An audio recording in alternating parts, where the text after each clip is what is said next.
So without further ado, I'd like to introduce our guest moderator, who is our ABC News 24 presenter, Mr. Jeremy Fernandez. Please make him welcome.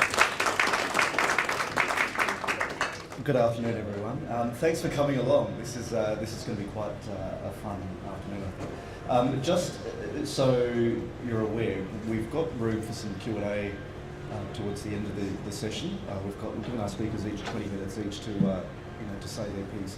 Q&As are always my favourite part. So if you've got any questions, just save them for the end, and we'll pass the microphone around later on. Now, our first speaker is a senior lecturer in politics and international relations at Macquarie University. We've just been having lunch together. An incredibly knowledgeable and articulate man. He's published on a range of topics associated with colonialism and post-colonialism.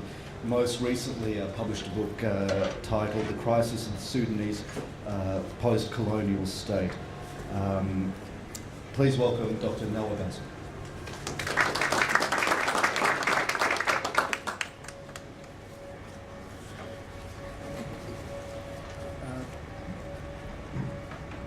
Thank you, Jeremy, and thank you to Affinity for inviting me to talk today on a topic that is very much at the forefront of our minds. The events of the last few weeks in particular have really impacted, I think, on many of our views of what the future of Iraq and Syria in particular might be. Last week I did an interview on a Skype interview for an Asian news channel on a similar topic, and the presenter or the host of the show asked me what my view was on the future, what might be the outcome, and completely unscripted, I said, in the 10 or 12 years that I've been working in this field, I've never felt as disillusioned about the future of the sort of wider region, but especially countries like Syria and Iraq, as I do today.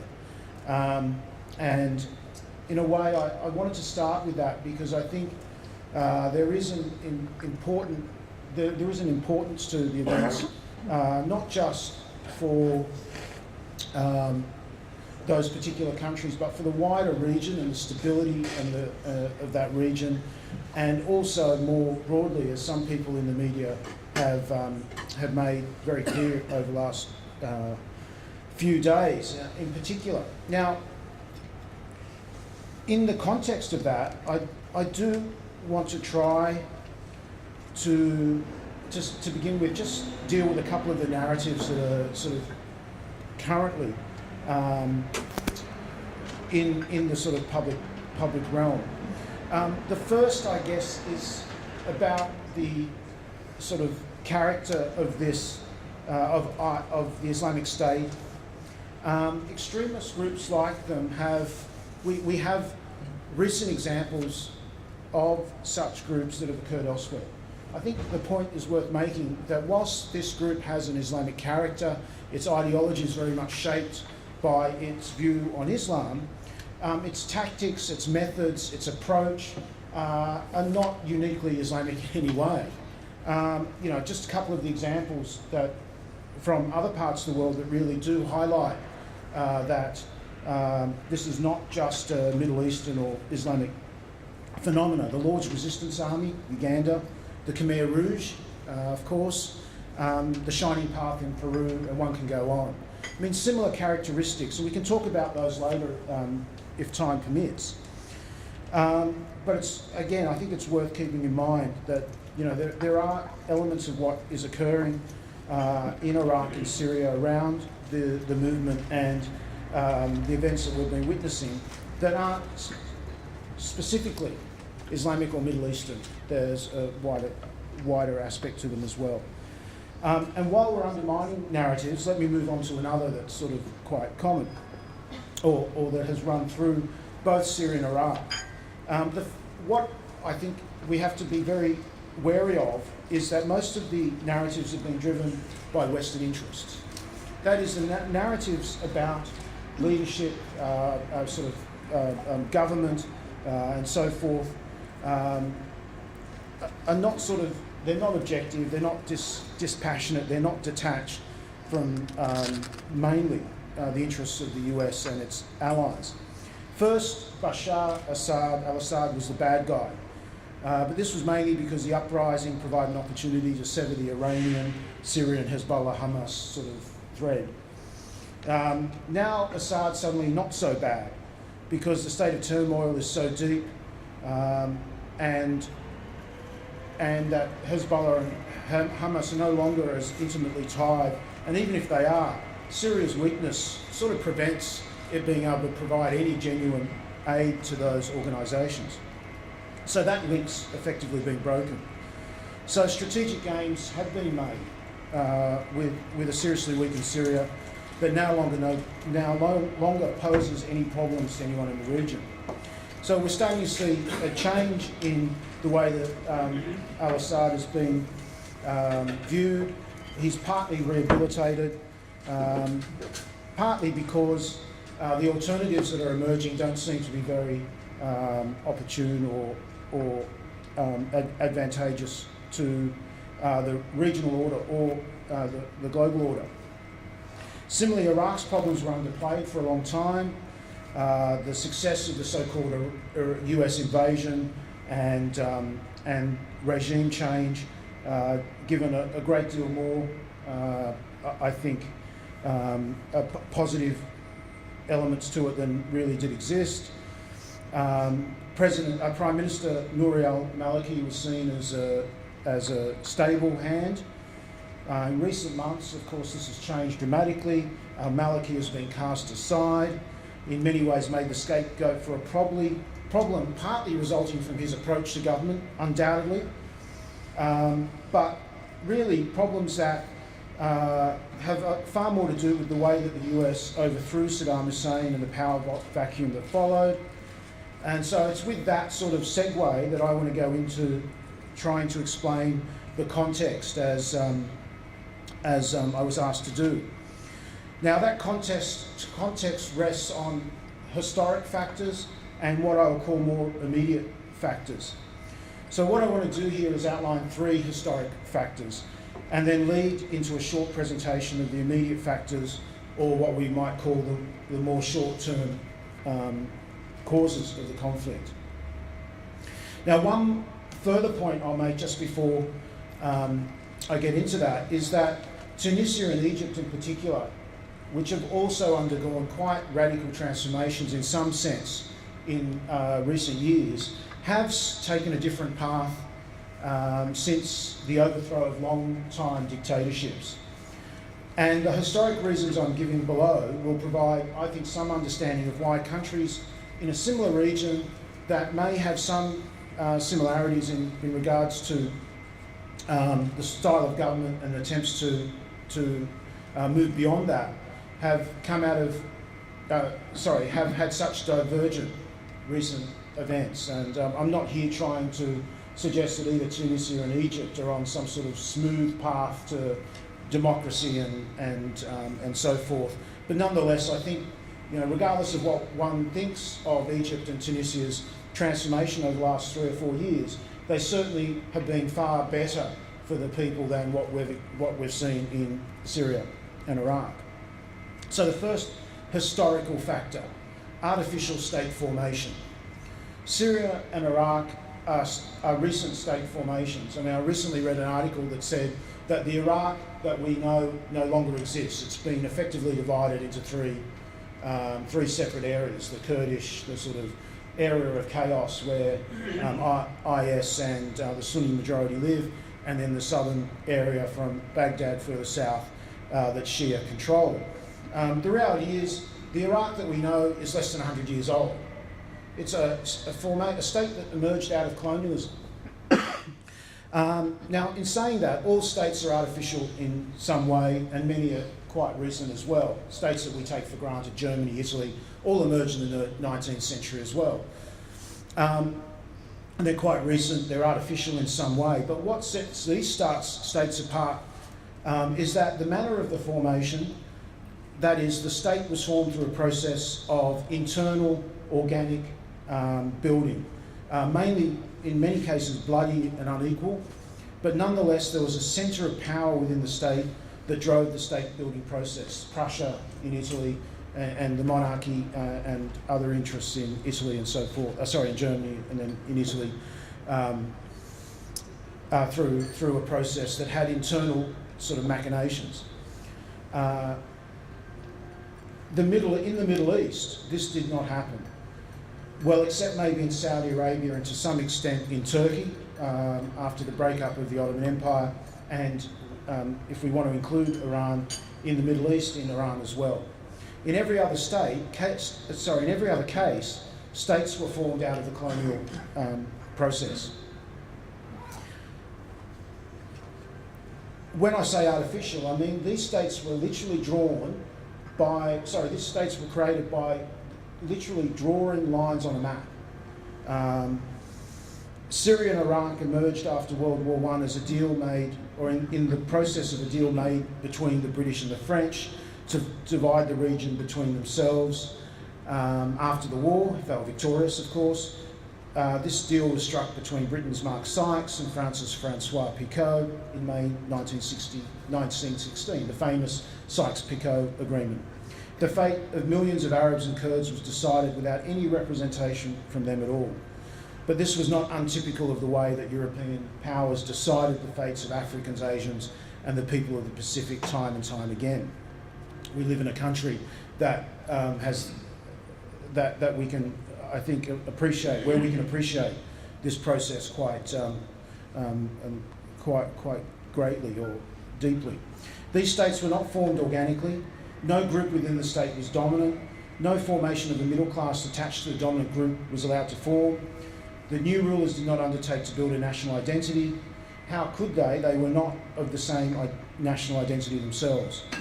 Instead, the new rulers emphasised a difference between themselves and those they ruled, and in doing so created a state government nexus or connection that really was very, very loose and very authoritarian in its nature, which I'll come to in a moment. For now, it's important to note that the new states, these colonial states, were artificial and were formed through processes extraneous to those of the people that lived there and the historical patterns that had existed there for a great deal of time. The division and the subsequent creation of the modern states of Syria and Iraq, though, had proven to be a major legacy which those states have not been able to overcome. In other words, the lines drawn on a map in 1916 that created states like Iraq and Syria and Jordan and so forth continue to exist today. There has been almost no effort to redraw the map. Now, whether what we're experiencing now is a reaction to that and whether we see a new map emerge is difficult to say. But nonetheless, I think that artificial state formation is a key component of understanding the current problems in Syria and Iraq. Historical factor number 2, the state and government, that is the colonial and post-colonial system of government, was largely based around quite authoritarian and disconnected notions of rule. The colonial states relied largely on force to rule. Of course, there was some level of consensus, a comprador class, the monarchies that were entrusted with sort of building some sort of ideological foundation to justify the colonial order, but beyond that, most of colonial rule was predicated on force. The one institution that we can say that the colonial states developed quite strongly, quite consciously, was the military. It's no surprise that the post-colonial states have followed, and the military, in most cases, has been the most sort of coherent and dominant institution in those countries.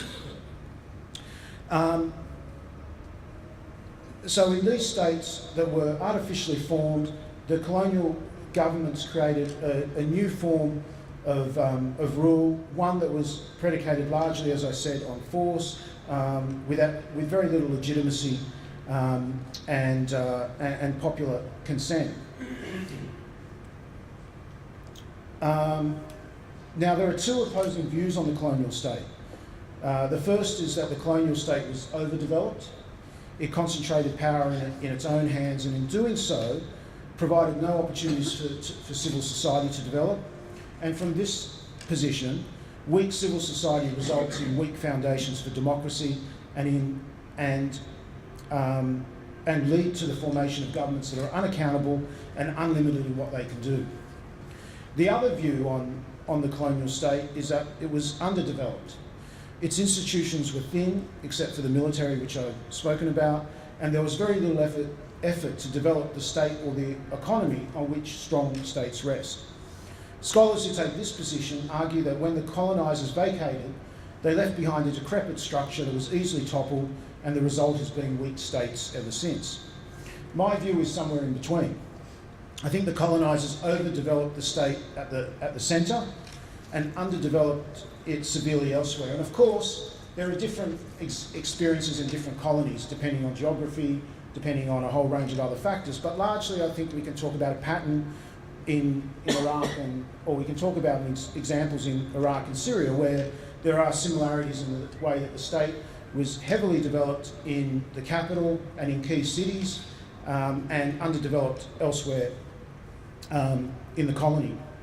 In doing so, this process created an evenness that would see centre-periphery struggles in most post-colonial states ever since.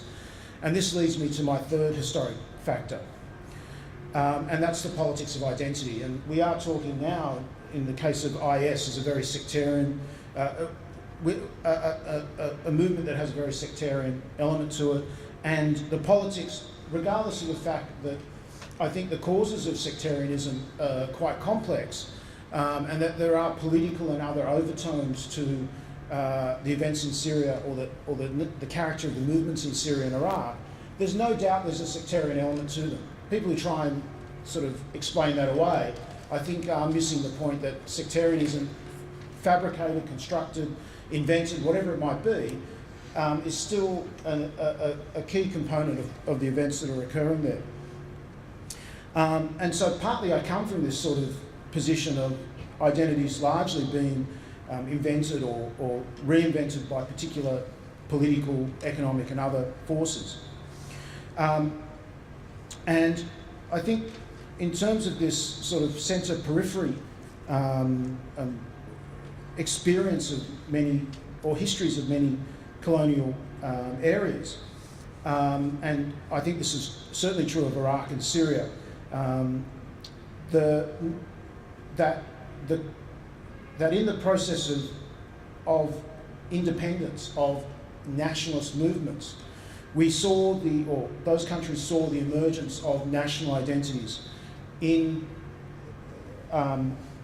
amongst the elite, amongst urban populations, and a more primordial or tribal sectarian identities in the rural and underdeveloped areas.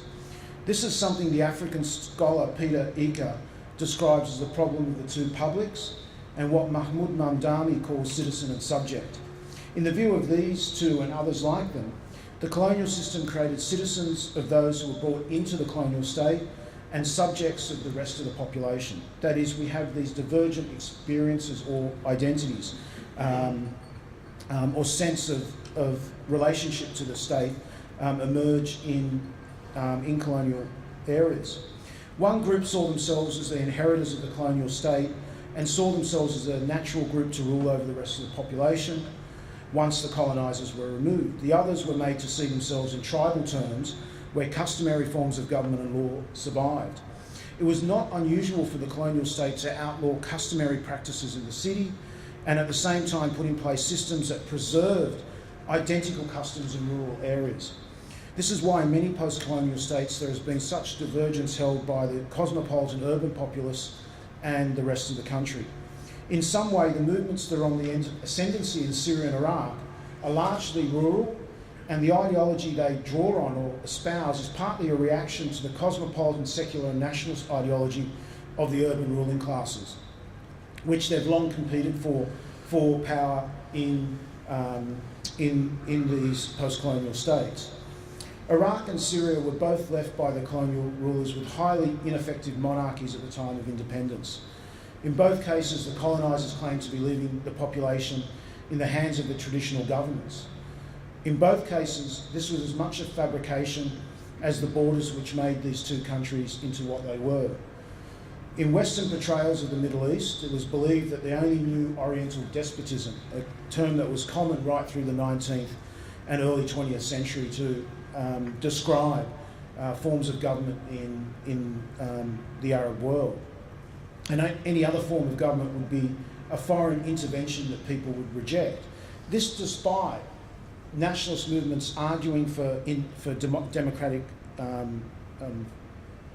structures or opportunities.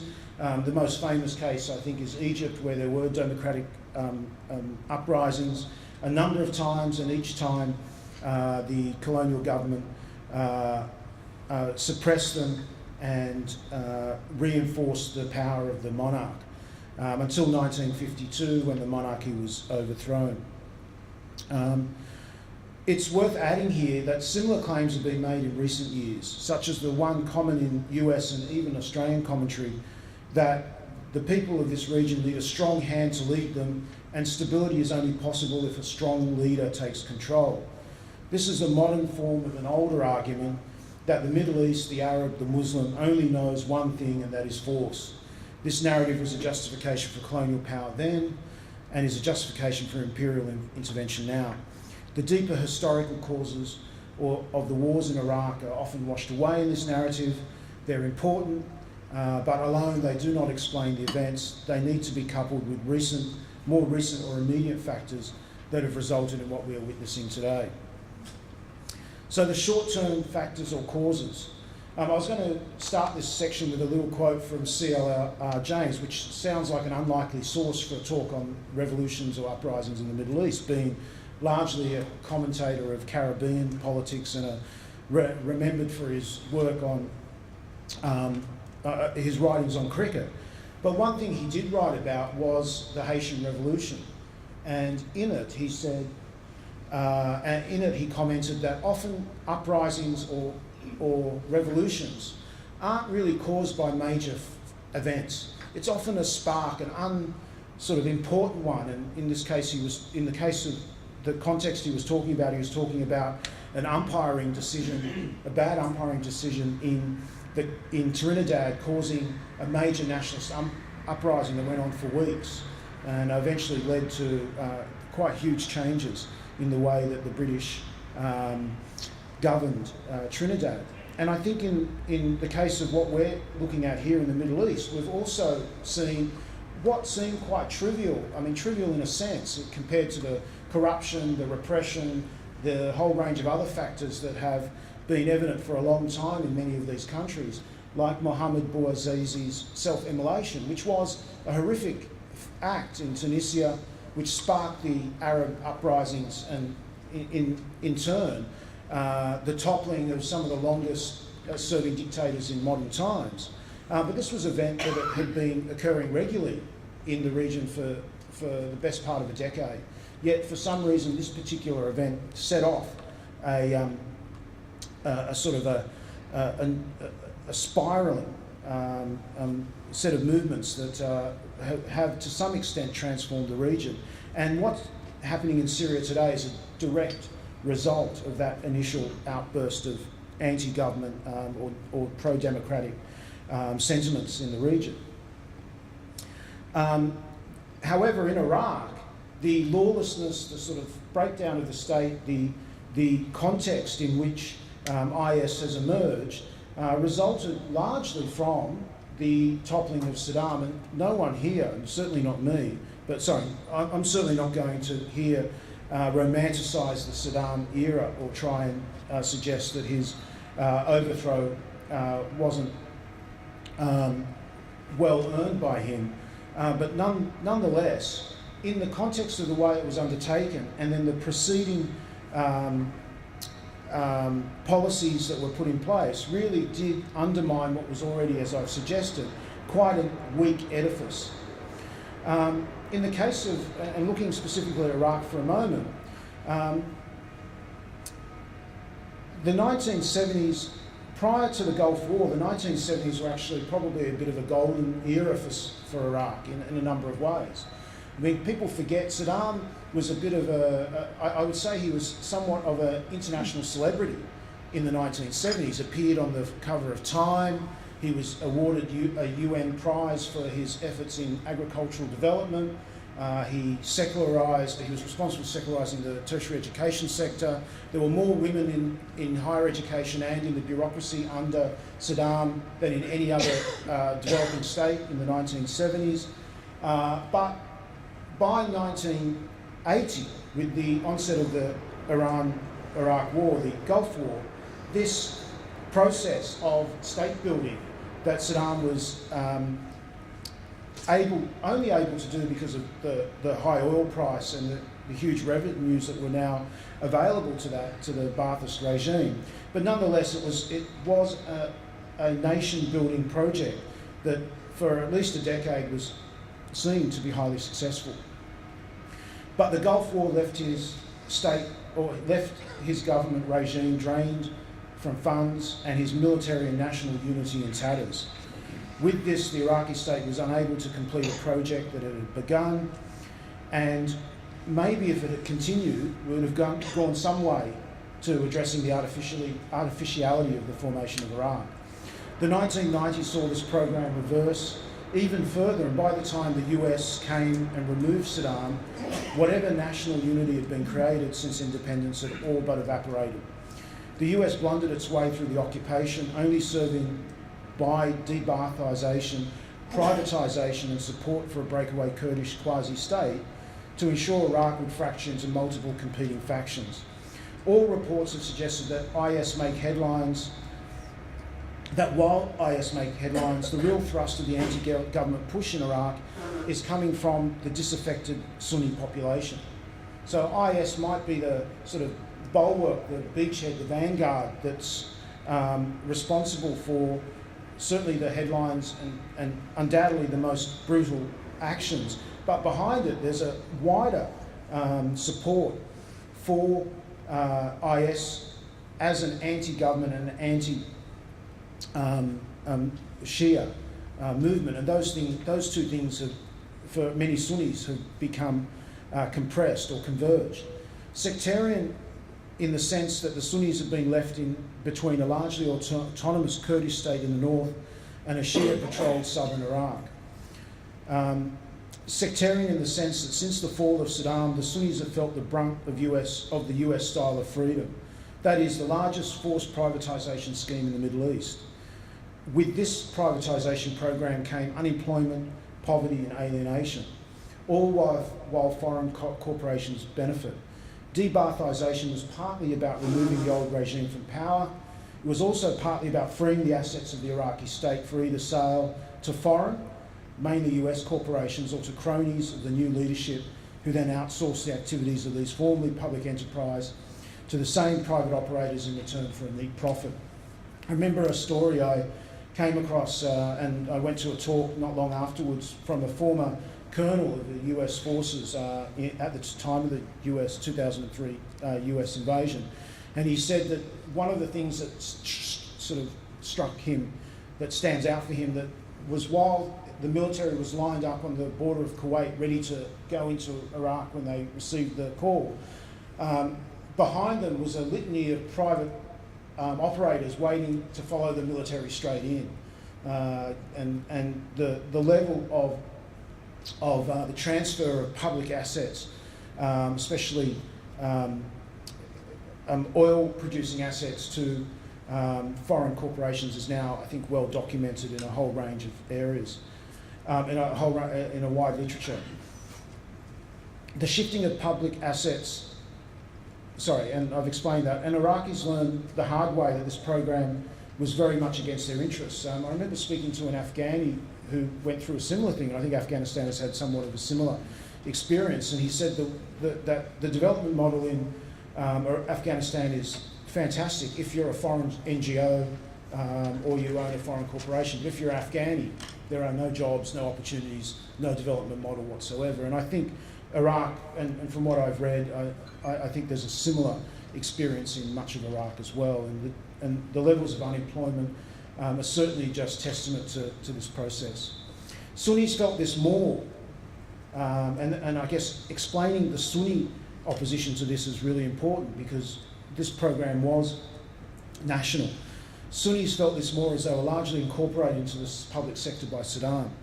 Shia have felt it less because they were mostly left out of the Ba'ath state.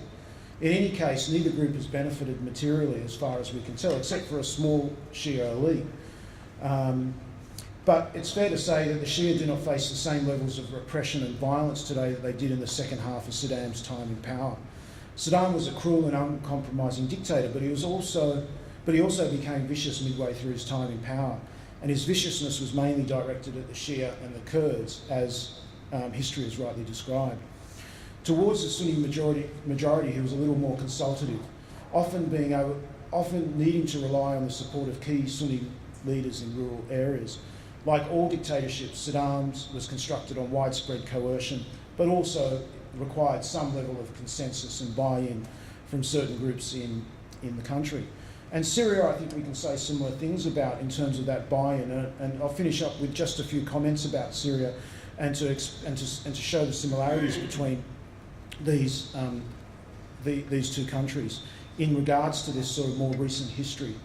The Ba'athist Party in Syria also undertook a state and nation building project in the 70s and 80s and even into the 1990s, which, while nowhere near as effective as Iraq's oil-driven pre-Gulf War program, did construct a state in which a number of groups could buy into.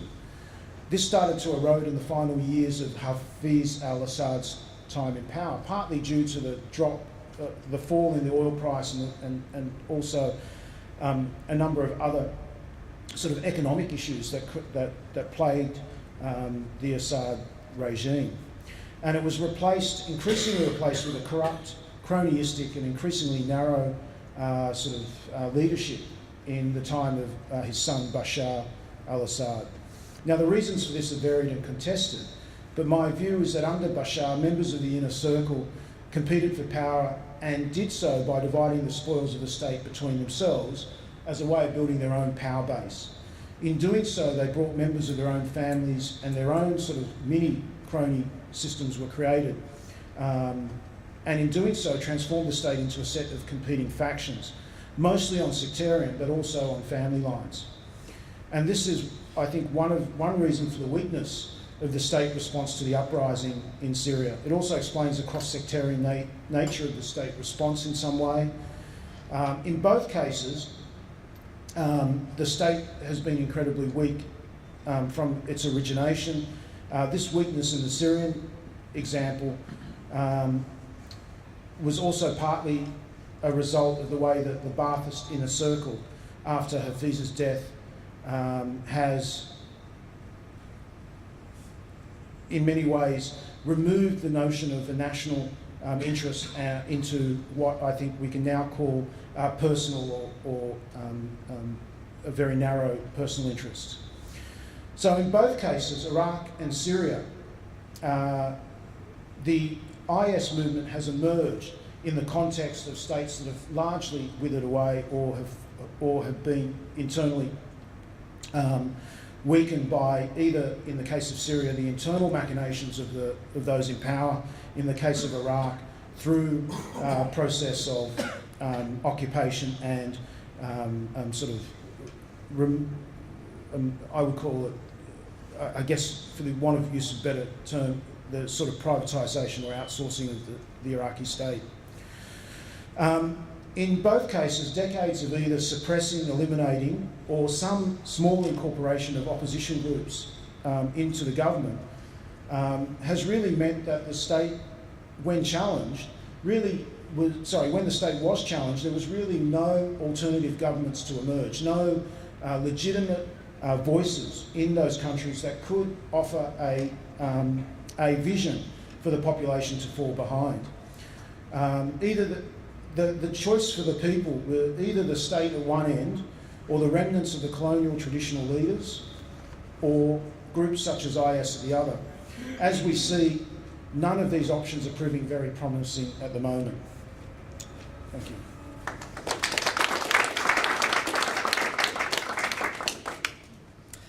Thank you, Noah, for that very good historical context to, to a story that we really see as journalists. We see reaching right into the heart of Sydney with, people from here going overseas to fight. So thank you for that historical and geographical and cultural context of what we've been seeing going on in the Middle East. I'm going to call on Mehmet Ozal from the Charles Sturt University to give us some context, religiously speaking, and how that fits in to what we're seeing here in Sydney as well.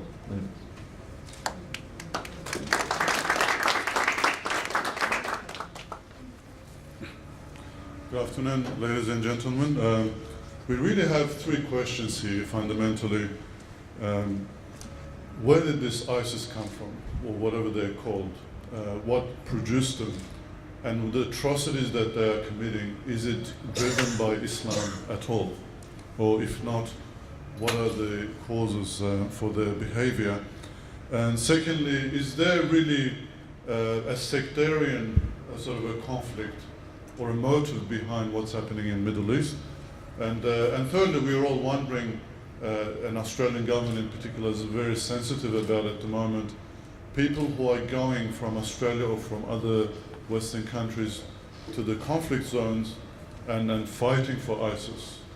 And then we fear that they're going to come back and radicalize and commit acts of terrorism in Australia or elsewhere in Western countries. So these are, why are people going to fight with them from Australia? So firstly, I want to say that the situation with ISIL is a complex political situation, as Noah explained, and there is a historical cause and effect. And what we're witnessing is not necessarily due to religion or sectarianism. There's a really interesting book by Robert Pape. It's titled Cutting the Fuse, Stopping Suicide Bombing and Terrorism. And he's done a very good research. He's an American professor. And he looked at, with his colleagues, all the suicide bombings from 1980 to 2003. And there were 345 of them. And they analyzed who committed these and why did they committed these suicide bombing. Ultimately, at the time, suicide bombing was the pinnacle of terrorist acts. In our time now, it's the beheadings, and those are horrific images that come to our attention. And what he found was, in all, majority of the suicide bombings were committed by non-religious groups. It was Tamil Tigers and PKK in eastern Turkey, who were fighting for separatism. And they were responsible for the majority of the cases of terrorism and suicide bombing in that time period. And his conclusion was that it wasn't religiously motivated. In all cases, there was a perceived invasion of land and perceived injustice done to the people of that region that they're trying to fight for. Since 2003, Robert Pape has repeated his research and looked at suicide bombing between 2003 and 2010, when the book was, second edition was published. And this time, as opposed to 345, there were 1,800 suicide bombings in just a matter of 7 years. And these were mainly in Afghanistan and Iraq and Pakistan. And as you know, 2003 was the invasion of Afghanistan, and 2001 there was a military intervention in Afghanistan.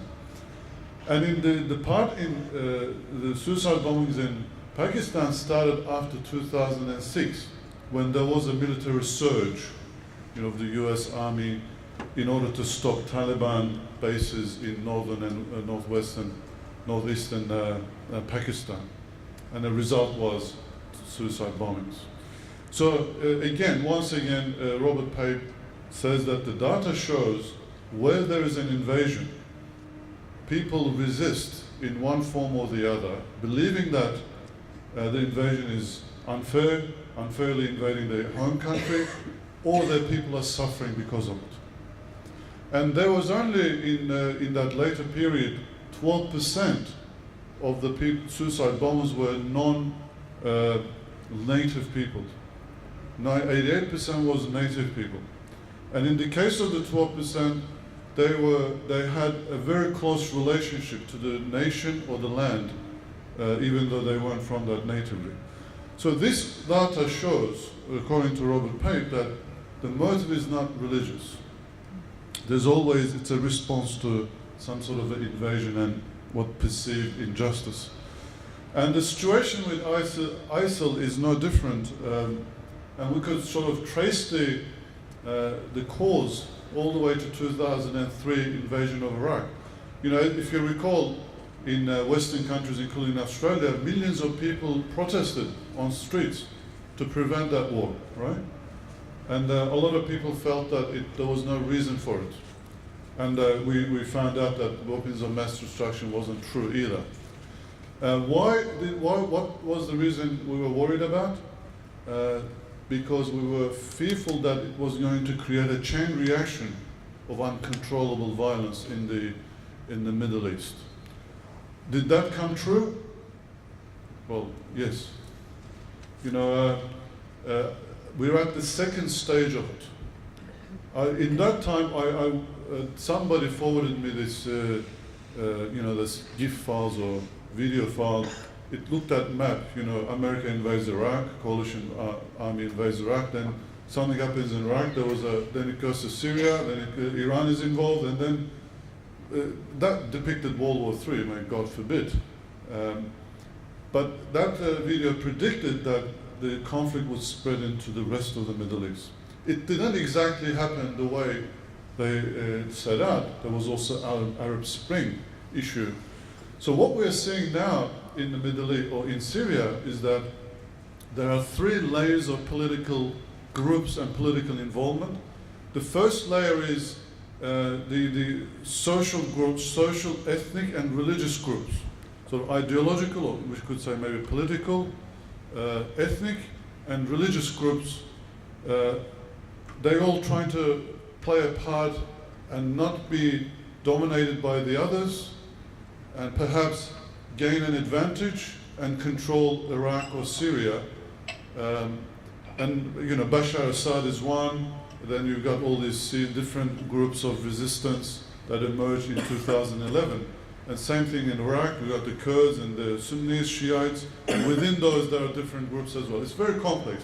That's the first layer. Then you have a layer of regional powers, such as Turkey, for instance. Turkey, before 2011, they tried to have some sort of an economic zone between Turkey, Syria, Lebanon, and it was going to cover the whole region. That was the plan. So they have some interests. So they supported the fall of Asad regime along with Mubarak. So now it was going to be a religious, somewhat unity under perhaps the leadership of Turkey. Then on the other hand, you have Saudi Arabia, who has also regional leadership ambitions, and it's involved in other countries. Even it was involved in supporting the opposition to Morsi in Egypt and elsewhere as well. And then you have Iran. You know, Iran has also ambitions in Syria and Lebanon and in Iraq. So that's the second layer. And then we have the third layer is the international powers. The America, EU, Russia, China, and so on. And as you know, one of the reasons why there was a stalemate in Syria was because of disagreement between Russia and US and the Western powers. So the situation in Syria is very much same as Afghanistan, but not the post-2011, but the Soviet invasion case is very similar. You know, Soviet Union invaded Afghanistan. America and the Western powers opposed that, not directly, but by training and funding the Mujahideen, the fighters. And that, yes, removed the Soviet Union out of Afghanistan, but created a power vacuum. And then there was infighting between various groups in Afghanistan. And Taliban emerged from that inconclusive war that was happening as this zealous. Taliban means students. You know, Mullah Omar stopped a raping of a woman by a warlord with his students. Then he became popular, and then other people asked for help, and soon they were a power. And so the vacuum created Taliban, and the stalemate created it. In a similar sense, the stalemate and the power vacuum that exists in Syria is responsible for the creation of ISIS. And they're exactly the zealous, like very strong religiously. They don't fear death, and that's where religion comes to it in a sense, that these people have faith. I'm going to come back to that in relation to what kind of Islam or faith they have. But they don't fear death. They have loyalty to their leaders, so they're more disciplined, so they can fight better than other groups. And the violence that is committed by, the atrocities committed by ISIS is not because of Islam asks for it or sanctions it. These are just tactics. It's like the Mongol tactics centuries ago. When a city resists the Mongol hordes, they punished everybody by razing it to the ground and killing the people so that the next city would surrender. ISIS is doing exactly the same thing. They're killing all these, these are war crimes, at the very least. But they're killing all these 1,700 men at a time. This is a lesson to the next town. If you resist, this is going to have, same thing will happen to you. And also, they don't have any resources and places that they can keep and feed these people. It's very convenient, get rid of them, teach them a lesson, the next town surrenders. The beheading of the Foley, journalist Foley, was a message not necessarily to America or the West. It was a recruiting campaign. They were trying to recruit people, saying, look, we are better than Americans. We can kill Americans. That message was deliberately done. And the person who did it, as we know, is a British person. That's a message too. Come, you can be someone like this. So isn't there any religious aspect to this? Yes, there is. There is definitely a religious dimension as well. But it's not a Sunni-Shiite conflict. Like Sunni-Shiite conflict, it goes back to the invasion of Iraq, when American or coalition forces assumed that Saddam Hussein was Sunni, and if we support the Shiite, they could welcome America as liberators, and then it could be mission accomplished on the battleship, But there wasn't no street processions and flower throwing of the coalition armies coming into Iraq.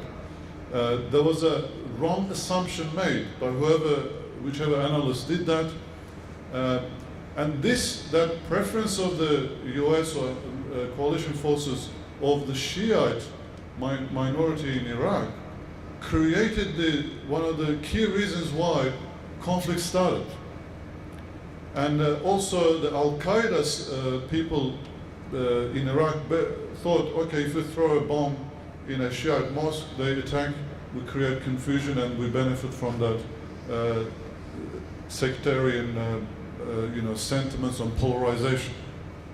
Before the invasion, the Sunnis and Shiites intermarried in Iraq. They fought the British colonial forces as well in 20th century together. So there was no problem. It's, again, wrong policies.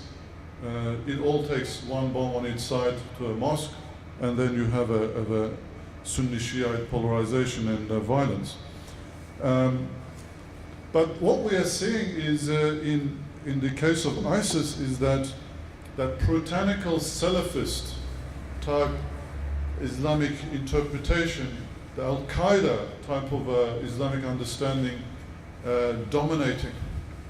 So it's not about Sunni Shia, it's the Salafi or Al-Qaeda vision of Islam coming in and dominating the scene. It was no surprise. I was really taken by surprise, actually, that the Grand Mufti of Saudi Arabia, Abdulaziz al-Sheikh, declared ISIS Kharijites. He said they are Kharijites. Now, Kharijites mean outsiders. It is one of the early sects that developed out of some of the leadership conflicts that happened in late 7th century. These people, one of the characteristics of these people were they're very religious people. They appear, they're devout, but they're puritanical. They're purists, literalists, black and white. Nothing in between. And they have a very particular theology. Again, this was developed to justify the violence they wanted to commit. If anyone who commits major sin, committing major sin takes you out of Islam. So anyone who gets out of Islam could be killed. This is called takfir, or excommunication. They are the first one who've done it. The Prophet Muhammad actually, peace be upon him, have rejected this and warned Muslims the dangers of excommunication. And so because of that, and one of the sayings of Prophet Muhammad is, whoever declares, excommunicates a Muslim, if he's Muslim, then the person who excommunicates becomes non-Muslim. Or gets out of Islam, I should say, not non-Muslim. So one of them is not Muslim anymore. So this is kind of saying, be careful. How are you going to know somebody is not a Muslim or no longer becomes a Muslim? So basically, because they have declared these groups, Muslims, excommunicated Muslims, the scholars of the 7th and 8th centuries declared that group outside of Islam, and that's where the name Kharijite comes from. So they are doing exactly the same thing, this ISIL group. And they have exactly the same ideology. Anyone who doesn't practice Islam, commits major sins, no longer Muslim, and they could be killed. In 2004, the King Abdullah of Jordan assembled 500 scholars around the world, and they made an Amman message. It's a famous declaration. There's a website for it as well, Amman message. And there were 3 questions asked. Who is a Muslim? Who is authorized to give fatwa or religious opinion? And is takfir Islamic, or excommunication Islamic or not? And all of them said that excommunication is not Islamic, so you cannot excommunicate another Muslim. This is one of the core issues at the religious issues that is in the ideology, religious ideology of the ISIS people. One thing that I would like to warn as well, the Mufti of Egypt said, don't call this group Islamic State. By calling them Islamic State, you're giving them legitimacy, that they represent Islam, almost. Well, he said they don't. So I would suggest call them rogue state. Now, lastly, I just want to touch on the radicalization of people. Why do people go and fight with ISIS or ISIL? Well, there are some factors, and obviously we're all worried about it. As a Muslim in Australia, I'm worried that there would be people who would come back with the psychological barrier of death or killing others is removed. They're trained, and this is dangerous. I know sometimes people make give an example of other Australians in going and serving militarily elsewhere. That is a problem. However, we don't expect others to come and fight or do terrorist acts in Australia. But with this group, I personally have a fear. So I share the concerns of the rest of the Australians. But at the same time, the answer is not, passing more laws to restrict freedoms of people. And in this case, it will be Muslims whose freedoms will be restricted. They have to prove themselves as innocent before, when they're traveling. That's a serious problem. So why do people go and fight? Initially, it was to help the suffering of the Syrian people under Asad regime. You know, they were being killed and targeted. So there was a humanitarian crisis. And a lot of Australians went to Turkey or Jordan or Lebanon, and they were involved in humanitarian aid. But as soon as the conflict escalated and then shifted to the advantage of ISIS, things got a little bit different. And there is a lure of joining something historic. Like a lot of the Muslims who are attracted to ISIS, they believe that ISIS is making a historic creation of an Islamic state and a caliphate. You know, the Baghdad declared himself the caliph. And don't be surprised if other people, other countries also start declaring caliphate as well. This will be an issue, ongoing issue in this half of the 21st century for Muslim countries. Caliphate was abolished in 1924 by Kemal Atatürk, and since then the Muslim world has been in chaos, or at least they had no hope of achieving any semblance of unity. So a lot of Muslim groups, one form or the other, believe that unity can be established with some sort of a caliphate that could unite the Muslim world. So by ISIS leader calling himself the caliph, he's giving himself legitimacy and also creating an opportunity for themselves to recruit more people, because some people will be influenced. The caliph, now we have a caliph, he's calling for arms, I have to go and help out. It's a historic moment. And also lastly, there's a sense of adventure with this, unfortunately. You know, young people, they sort of, they have a boring life in Australia. You know, they have a standard life. Some of them may be unemployed, or they're just studying or working day in, day out in the same thing. They can go and have an adventure.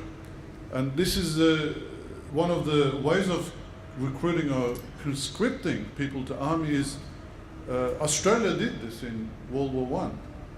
There's an adventure, you're going to go and see the world and so on. So they're attracted to that image, a person holding a fighter, holding a machine gun and face covered with the flag, seemingly of the Prophet Muhammad. And I want to go be part of that, and rather than stay bored at home.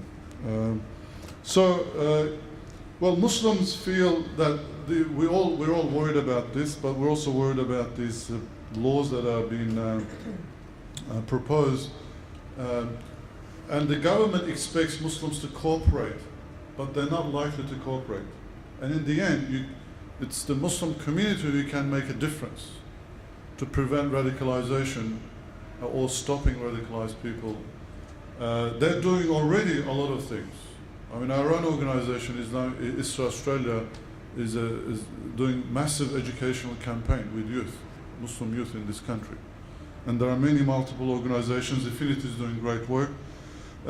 Just lastly, to finish off, I really think that we have entered into a third phase in the modern history of Muslims.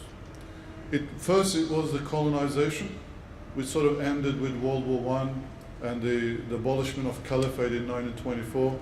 And then the second phase was to get liberated or get freedom, independence.